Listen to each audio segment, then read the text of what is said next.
Hello friends, and welcome to the channel. I'm Handington, and today I'm going to show you some art for Cookie Run that I have finally done. I know, you'd think that on this channel, with all of the drawing, can't speak, all of the drawing that I have done, that I would do more artwork related to Cookie Run. And yet, I haven't. Sort of like the SpongeBob Flash game episodes where they are really beloved and they get so many views, and yet I still don't make too many of those episodes. I don't understand. This just ends up happening to me. Anyway, so over at my college, Nightlore, who's in charge of the Meta Club, which is basically like the Nerd Brigade. Nightlore had set up this really wonderful lantern making contest where we made little lanterns out of little mason jars. Recommended that we could get these little candles from like Dollar Tree. You could light up and then put them in the little jars. Haven't done that yet. I kind of just want to keep the jar a jar. When is a door not a door? When it's a jar. Anyway, so I just kind of like keeping it as a jar, and I'm going to put stuff in it because I like storage containers. So I'm probably going to put stuff in it in the future. But as of right now, it's empty, and I want to make a little video on this while the jar is still pristine and everything still looks nice on it. Nightlore and I all decided to make Cookie Run themed lanterns. So Nightlore had made Detective Cookie, and I made Cocoa Cookie, as you'd have to as if you even needed to take a second to guess which cookie I'd end up doing. She is my favorite cookie. So I have painted, because we had to paint these on here, little Cocoa, and the white paint is like acrylic, so it's shiny, which is really awesome because it looks like like melted marshmallow, which works so well for the dress. So I don't know how well this will show up in the light, but I will do my best. After this, I drew using my Sharpie pen onto the thing. So the curl on her hair, I drew in on Sharpie. Right, it's right there. Don't know if it shows up well enough, but this is all blurry. There we go. So I have that written there.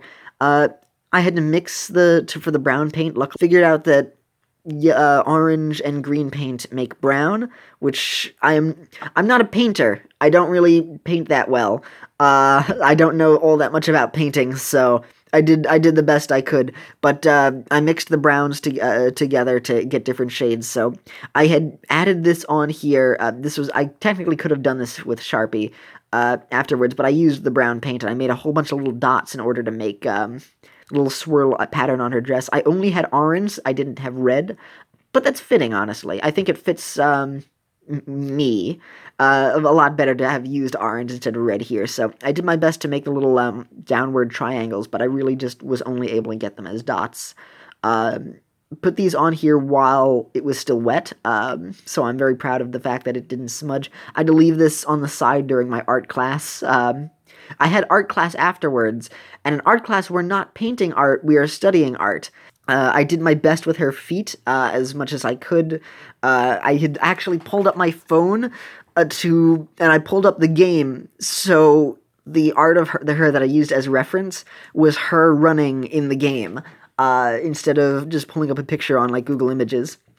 So the little mug that she has, I was happy with how this turned out. The mug, due to the way that the paint had been drying, the lines used to be a little bit more flat here, and then it kind of slumped down a little bit.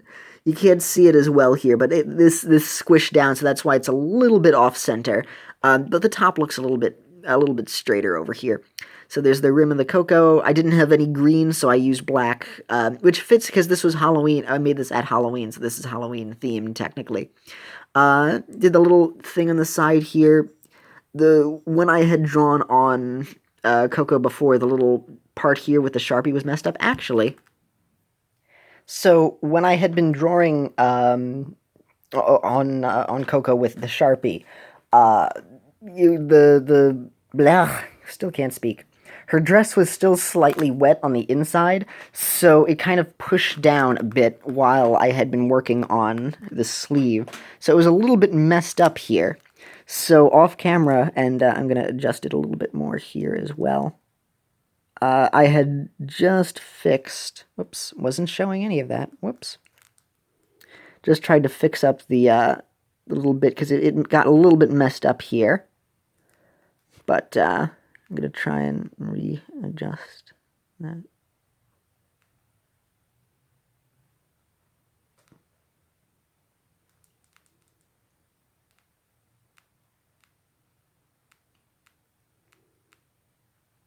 Good enough for the time being.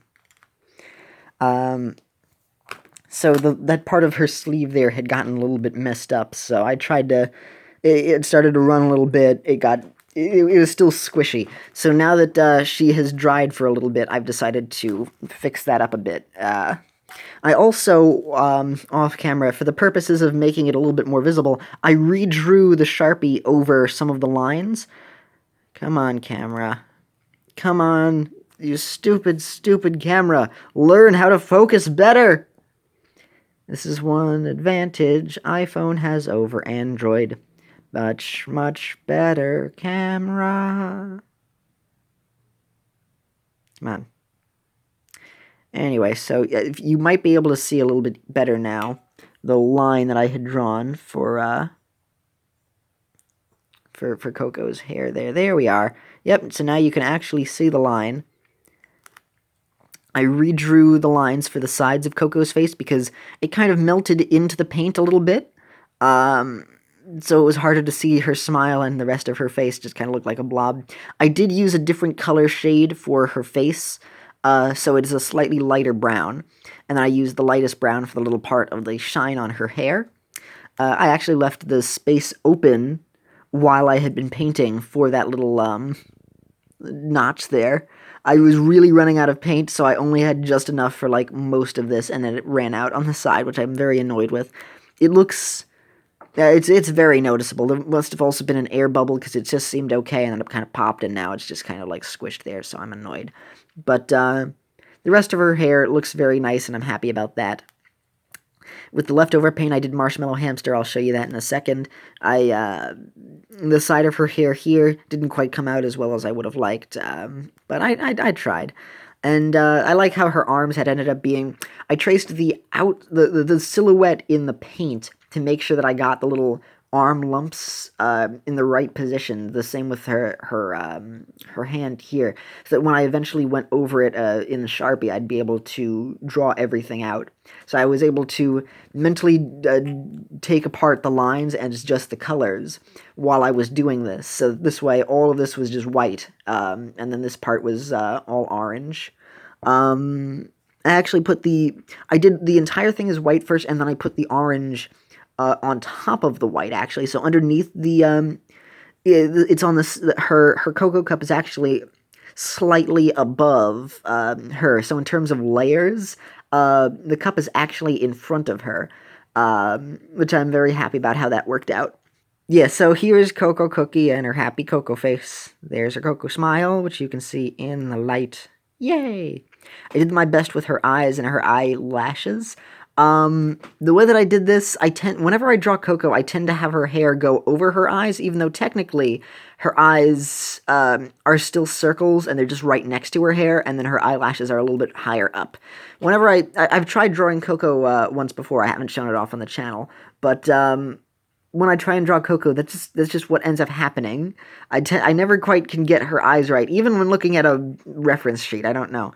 I like how the marshmallow came out. I'm very happy with that. It feels very marshmallowy, squishy. I decided not to add a border to it, because I just kind of liked leaving it as is. I thought that made it look a little bit nicer. And I also didn't add a border to the bottom of her dress, because I thought it helped it helped to show the painting aesthetic to it, where it's just like, yeah, this was just done in paint.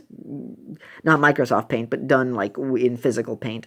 I'm not a painter. I am not that good at painting, but I did the best I could with this. And I'm very happy with how she turned out. So now I have a little Cocoa Cookie lantern that I could put a little light on the bottom, or I could just store stuff in this jar. It's a mason jar from Ball. So the way this works is that you rotate the top part of this, and this is all hollow. And then this section is I don't think I've broken the seal on this just yet. So you pop this off. This is rubber all around the inside. So this is used for canning things, well, jarring things as well. So if you made like a jam or preserves, you put them in here. You tap this closed, and then when you seal up the lid and screw it on, it makes a tighter seal, and then the heat of whatever you're making helps to pressure the rest of this in, so that this way you're able to jar things a lot more sturdy, which is also why they wrote on the side here, why they have printed here the date of when you made this, so that this way you're able to see when your preserves are. So these are really cool jars. And I'm going to be using it for lantern making or item storage. But on the other side, I figured since I had a little bit of paint left, I wanted to bake on the other side Coco's pet. So I did Marshmallow Hamster. I'm happy with how Marshmallow Hamster turned out. The tail is a lot fluffier than I had expected. And the face is a little bit more oval than I would have liked instead of being circular.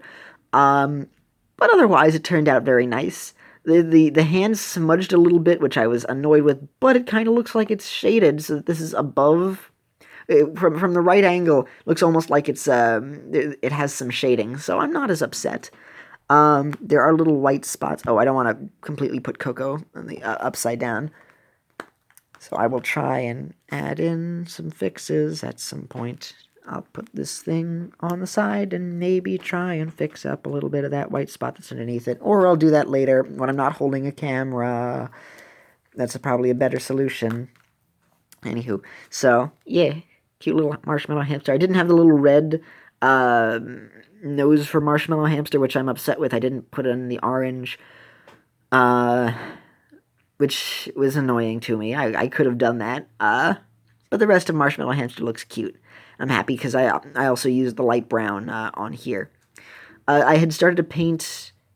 I left the space for Cocoa Cookie's hair shine. Forgot to fill that in when I made the light brown color. So I started to paint Marshmallow Hamster, then realized, oh no, I didn't do the shine. So I was basically out of paint on that. That's why on the back, Marshmallow Hamster actually looks really nice in this position. When you really hold Marshmallow Hamster up to the light, Marshmallow Hamster looks almost like it was unfinished in terms of the colors. It looked really bad before.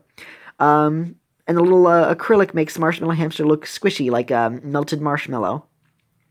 Or like yeah, if you ever had melted marshmallow, it looks shiny like this. So I'm very happy with how this turned out. It may not be perfect. It may be a little off model here and there, but I still love it anyway. And you can actually see on the back a little bit of the Cocoa Cup phasing through where some of the orange had melted into the back of the paint. But yeah, that's on top of her dress, so that's what I had to do. Which is actually cool. This is what it looks like without all the extra drawings, just reversed. So I had to try and make everything all set up like this. Yeah. And while I was sitting there, I was like, okay, well, where does her scarf end? Where does the little arm flap begin? And where does the rest of the dress go? And her arm as well. Where would that be positioned? But I'm very proud with how that went. My father is back home. Have a good day, friends. Bye-bye.